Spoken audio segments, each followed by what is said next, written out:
I'm Bojack Hernandez. I'm Justin Maas. We're from Ronin, and you're listening to the Brutally Delicious podcast. One, two, three, four. The Brutally Delicious Podcast. The Brutally Delicious Podcast. The Brutally Delicious Podcast. The Brutally Delicious Podcast. Anyway, let's talk about Ronin. Sure. So I guess for those not familiar, we're going to do this with we do this with just about everybody. Can you give us the 2 sentence elevator boardroom pitch? And since Bojack's got his waffle in his mouth, I guess you're up, Justin. Yeah, so I would say we're sort of a throwback to that late '90s, early 2000s rock. Um, we have a little bit of a retro sound like that to us. So I would say if you're sort of looking for um, less of the modern scene of double bass heavy and looking back for a little more guitar heavy, groove heavy, that's kind of the band that we are. Okay, fair enough. So new record, Valak the Defiler, out on Pavement Records. Now that it's done, how do you feel about it? And are you satisfied with the way it turned out? I would say we're pretty satisfied with the product as a whole. It took us a few months that I want to say like maybe 4 or 5 months of just going in there week after week to get things done. And our sessions did take a while. I think the longest session that we did was about 11 hours. And that was my bass session where I just went in and, put in the work. But we really took our time to work on the album. And if it wasn't for Frank Materatona's input and, him just being really well-rounded and an expert at being a producer and being a sound engineer. I don't think we would have been as satisfied had we done it independently or done it through a different means, because honestly, with the culmination of us working together as a team and Frank's input, I think it really gave us something that we, when we talk about it amongst ourselves, when we talk about it amongst our friends, that we say we're proud of and very satisfied with. Okay. So let me step back for a second then. Um, was this something you guys were able to go in and rehearse all at once, or did you take advantage of technology and that sort of thing? Because you're close, right? Are you able to get in the room and bounce ideas off each other? Yeah. So we some tracks on the album. The good thing about our band, besides myself as the drummer, really all three other of the members are capable of writing a song. So each of them brought some of their own songs to the album. And then, in terms of working them out to further flesh them out and get them record ready, in our lead singer's backyard, we have a shed set up where, we got the drum set up, mixing board. Bo really handles and can kind of talk more about the setup, but he handled sort of getting demos together for us, which we, sent to Pavement and kind of got their feedback on and helped us as we were shaping for really finalizing the demos and starting the recording process. So I think what I was Yes. getting at more specifically is you guys are able to write together in the same spot. So because I think when you do that, the listen to the final product, no matter how much you process or do whatever, I think you can tell that it's more organic and more alive. Does that make sense? When it's Yeah. together, as opposed to emailing stuff back and forth. Yeah, 100%. I think, the fact that we're able to reconvene once a week, sit in a room together for, a handful of hours and work things out does help. When we do take advantage of technology, it's obviously to record the demos and to kind of isolate our own tracks, because I set it up so that we multi-track everything. We multi-track bass lines, we multi-track everything all at once. So we're able to isolate things and say, okay, well, this is what I was playing. Now I have an idea of what I was playing. Now, what if I tried this or what if I tried that? And then when we reconvene together again and we, hit the record button and we're working on a song, we now have multiple takes for us to, like switch in and out for us to, work well together. So I think, when we take advantage of technology, it's for the sole purpose of us to have a reference point. Whereas when we're finalizing a song, that's something that we do while we're recording. Like we'll do the full scratch as a band. We'll have a good idea of what happens, and then maybe this part that I wrote, and this has happened. Maybe this part that I wrote shouldn't be here because it's too busy. Maybe we need to alleviate this specific part so that the guitars could sound a little fuller, or so that the lead could come out a little more. And I think being able to have the technology to listen back and kind of switch things out, and for us to individually listen to our own parts kind of helps us. But for the most part, our songwriting is usually done as a group. We might come in with a part. I think the only few songs that had been written prior to the album were Valak and Hatreds. Maas might be able to correct me in this because he's been in the band longer than I have. And Monster too, because Jack had written Monster. There you go. So that also was, again, not that these songs were finished, but they were ready to definitely be polished up when they were brought to us. Yeah. So when we have things like that, it's just we bring it forward, and then everyone kind of just writes their parts together, and then we work together. I think the benefit of meeting together and having a reference really does help. Yeah, I agree, and I think you can notice it in the end, because things have to breathe and sort of live and change and evolve, and it does that only, I think, in that sort of setting. Absolutely. Anyway, I'm going to break one of my own rules here, and if my partner was here, he'd probably shoot me for doing this, but I never ever ask like name of band, where it came from. But since I am working on my thesis in religious studies, I really need to know why we picked Valak the Defiler and what the story behind this. Oh man, that's all Chris right there. He saw we got into a full discussion about this, but when he saw the second Conjuring movie, and he was like, Valak, that's a really cool name. And he just wrote a song based off of Valak. Really? And without the history and everything? Without I think really just the basic history was Googling it. Nothing more than that. He definitely wasn't in the library checking out books. No, I was the one where like to the lore. I read up on him. I saw the title and I'm like, you know what? I'm in the middle of writing a thesis on the intersection of metal and religion. Mm-hmm. And it's turning into a documentary or whatever. And then I saw that come across when I was doing my research. I was like, oh, we got some good stuff here. Yeah. So the thing with Valak, for Chris, it was the idea from the movie. And, from a religion standpoint, Valak, yeah, he's a demon. He's one of the Judaic princes or something like that. Right. And a lot of the themes of the song do reflect, I guess, some of the abilities that he has, but none of us are like,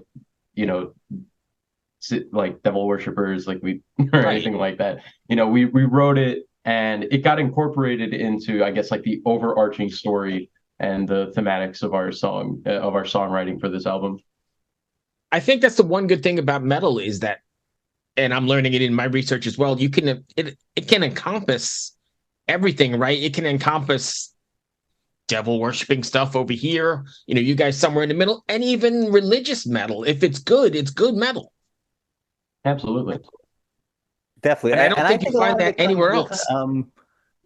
Sort of just the lyrics themselves and how you approach it. Because a lot of our songs, they do have down-to-earth explanations, that Chris had in mind as he was kind of writing them. But he frames them in such a way that they're on a grander scale and really fit in with that theme of, Valak and the overall theme of the album. While, if you kind of peel back the layers, there's some real meanings in there as well. So let me go one step further then. With that being said, is there something you want your fans to take away from after listening to Ronin, or even more specific, Valak the Defiler? I think that's entirely up to interpretation. When I listen to it, I take away, an epic, a story, a fight. There's obviously some type of a conflict, and you don't know how the conflict really resolves. I mean, we do, but there's a conflict, and there is a purpose for the way that the songs are organized in the way that they are. And sitting with the band and talking things over between the four of us, uh, the one thing that we want people to be able to really take away from it is their own personal perception of the album. Leave it to interpretation. Maas and I were at a party over the weekend, and someone had literally came up, with their own personal interpretation that was akin to, an idea that I had. But that's the whole like beauty of it, and I think Maas could, agree and even, further develop that point as well. Yeah, I definitely agree where it's a very light concept album is kind of what we're calling it, where we didn't write it with, the story in mind initially, but once we had sort of the songs in front of us, we knew what was going to be on the album. Like Bo said, we were able to sort of arrange them in a way where, there is a narrative in our mind now, but it's not the forefront. Each song sort of stands on its own, and it's definitely nothing where every line, every lyric is really telling the story. You can kind of shape it in your own mind, and I really encourage that. I think that's what makes a song longer lasting is if it's something that each person can feel a personal touch point with and grow with, rather than where the singer's on every podcast explaining exactly what it's about, and then it's hard to really form a connection with. Right. So when you guys are writing your songs, are you writing how they're going to come across on stage? Like this will be a good part for a sing along, or this will be a good part for a chant, or along those lines? Or are you writing the song for the song's sake and then worrying about the stage later? From my point of view, we write the song for the song's sake first. And then once we have that finalized, then we start thinking about how we can best represent it live. We'll sometimes make slight changes, how we transition between songs, or there's a particular section in Valak where we kind of shift into the bridge, and on the album it's a bit of a pause before we jump into it. Live, I sort of do a little bit of a slowdown on the drums to help ease in the transition and make sure we're all on the same page.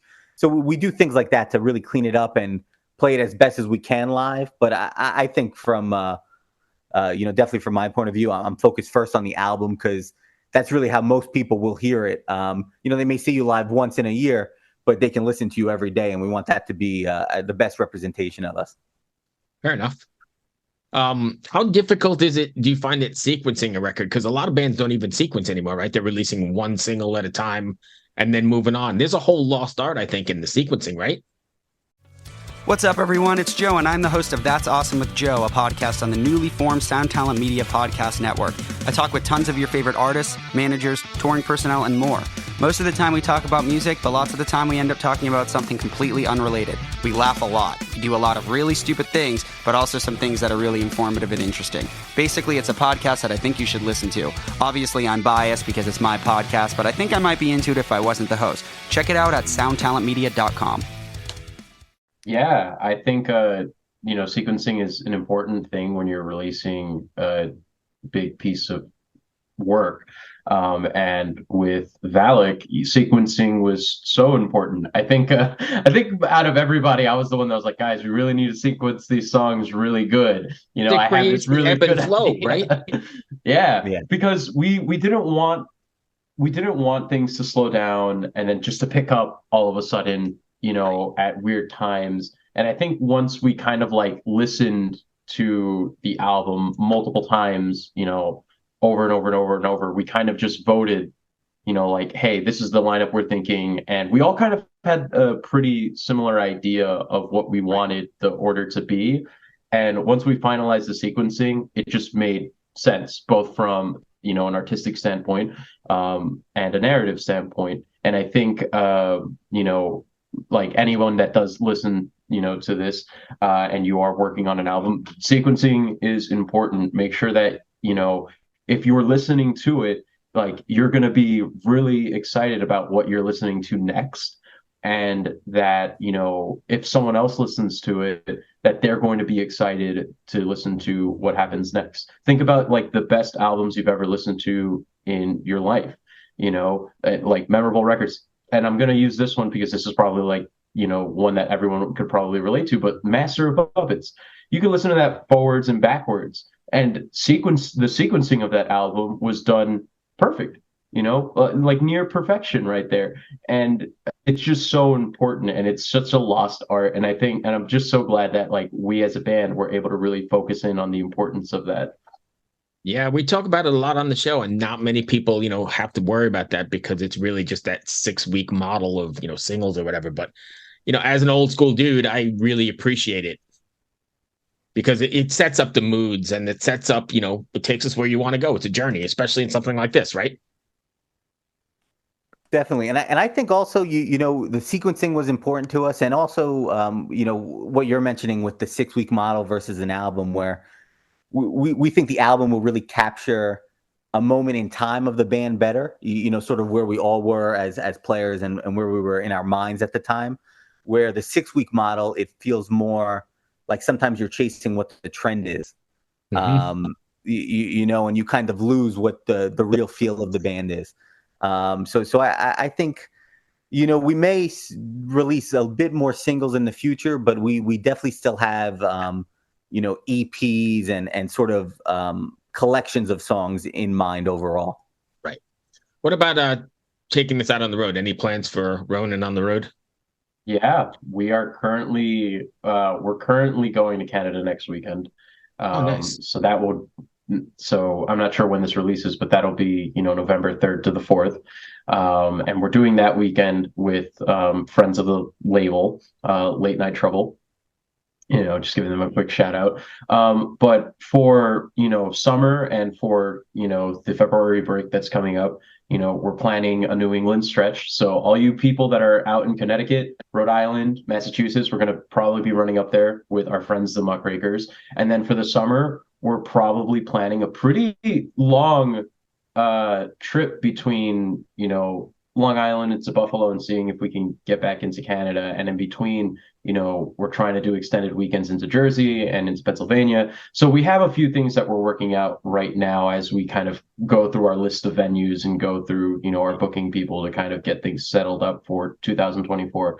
The only reason why, we've delayed is because, one, we wanted to make sure that we were satisfied with the album, that we had a very good understanding of what we were going to do with the label, and as well as, just making sure that we were show ready, because, some of these songs can be brutal. And when you're doing a gauntlet of shows, you need to really build up your endurance. And First impressions matter. So you got to be Oh, on it. absolutely.